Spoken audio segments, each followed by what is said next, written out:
Hi, how's it going? Today I want to do a video on another vintage camping stove. So this one is this one's another made in West Germany.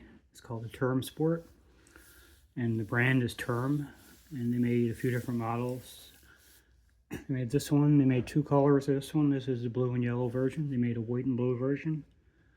And they made a touring Turm, which looks pretty much the same as this, except the top part is brass and the body is black. And they made another one, I can't remember what it's called, but it's bronze, and it sort of opens up. And that one, the pot stands come off and store inside. And there's a cover for the burner plate. And those are pretty hard to find complete because there's always parts missing from the ones I see. And the ones I see complete are very expensive. So this one is pretty compact. It has a pretty neat design. It's just over 7 inches long, maybe like 7 1/4. The width is 4 1/4, and the height is 3 inches on this end. 2 1/2 here sort of slopes down. There's a little handle on the back here. I'll show you what that's for in a minute. And there's a pin that comes out right here that keeps the tank from going back too far. So when you open these up, just open it like this. That pin back there, this pin keeps this tank stops at this position right here. And inside there's a little tool here. Just a piece of wire with a round end on it. It's hard to get out.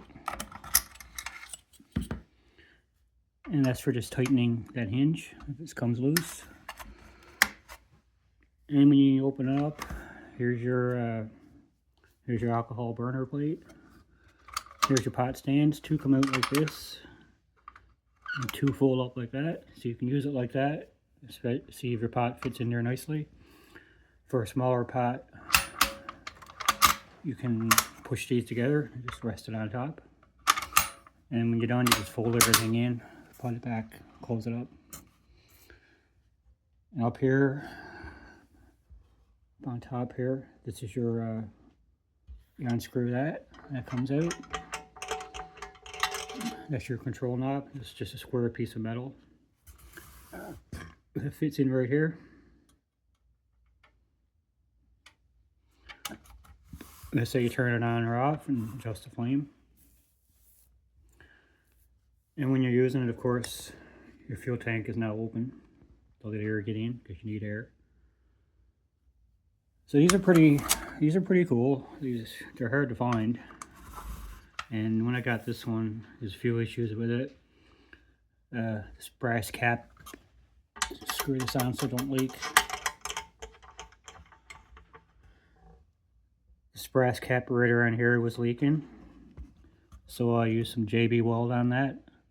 And I put some yellow paint on it. Eventually I'm going to repaint this and try to restore it and clean it all really nice. And what else? Down here where the fuel line comes out, where the fuel line goes in the tank, there was a few cracks in that, and there's a crack right here. So I just put multiple layers of JB Weld on it, and that held up, and so it's not leaking anymore. And I just stuck some yellow paint on it. But again, I'm going to try to make it really nice. And up here is in a couple different languages. In German, it says, for methylated spirits, denatured alcohol, alcohol solvent only. Please study close instructions for use. And there's your Turm logo right there. Can you see that? Yep. And the tank holds about roughly 300 milliliters of alcohol. So that's about just over 10 ounces, I believe. So there's a couple different ways to light this. You can turn on the fuel and wait for a bit to seep out in this bottom tray right here. And you light it, and when that burns off, or it's almost burned off, or you can let it burn off completely, you open up the thing and then it blooms. You can turn it up and down. So I was going to set this one aside for a minute and show you the comparison from this other alcohol stove I got. This is also West German made. I've done a few videos on this one. This is a Volcano 225 Tourist. This has the same idea, except just a little body's a bit different. Folds up. Here's your tank. There's your feed tube right there. There's your burner plate. And there's your burner cup, and you light it the exact same way. So I'm going to light this one up now. So I'm going to flip these pot stands up. Take out the top control knob. Turn on the fuel. Also, when I got this generator, it was clogged pretty good. And there's no way I can figure out how to get it out. It's really hard to work on. And it's sort of disintegrated, but it still works pretty good, so I'm just going to leave it. Just going to turn the fuel on here now.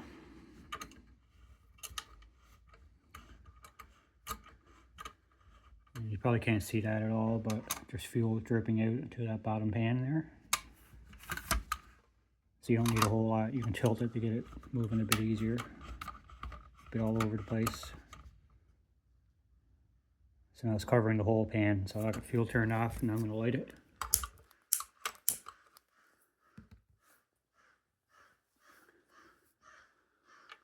So it was kind of hard to see the flames because it's alcohol.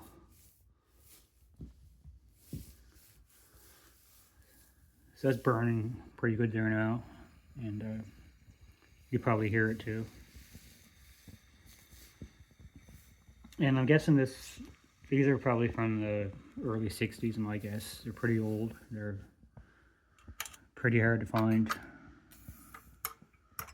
And I think they're really nice, cool, unusual stoves. So this pretty much burned out now, so I'm just going to flick it up. And that brought a bit more out, but it's burning off pretty good. You can see it start to bloom. And like I said, the generator is pretty dirty, so it's probably not going to perform as good as it should, but I think it's probably about 75%. So turn the light off so you can see it. Move it a bit closer here. So it's a pretty good blue flame. You can turn it up or down. Turn it down.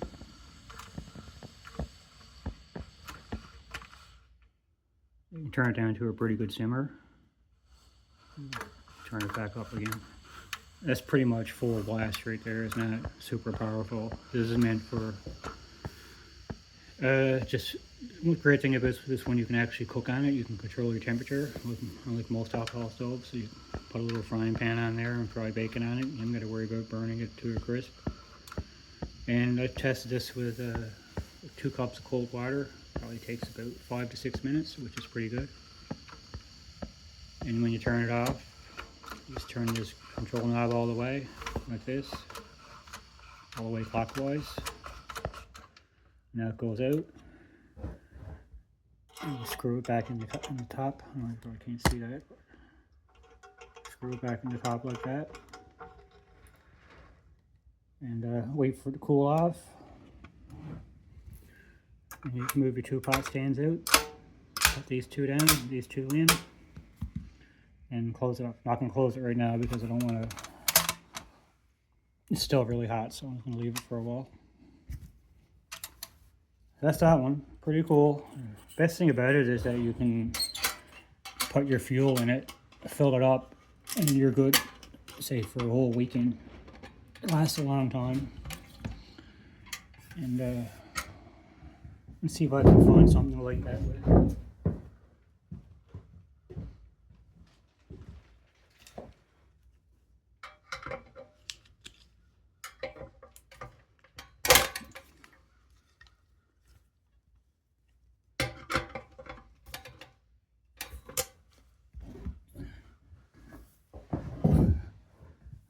So back to this one for a comparison now. This one, the fuel cover. Up here, and you open that at least 2 turns, says in the instructions there. And this one,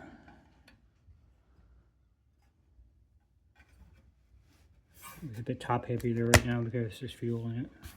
There's no pot on it or anything, so it's full of fuel. It's just when you just open this knob a little bit of fuel comes out.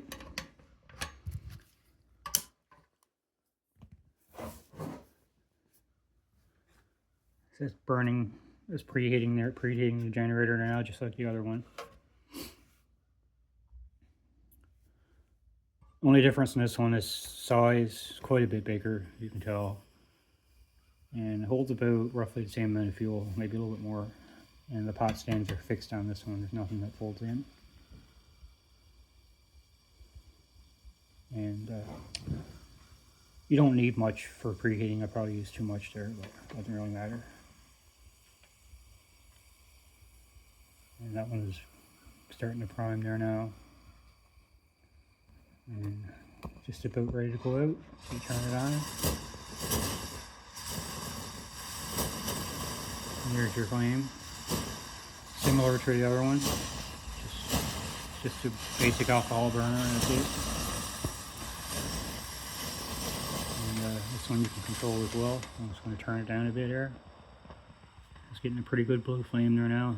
Flat out, still some orange in it, but I think that's probably some rust in the fuel line.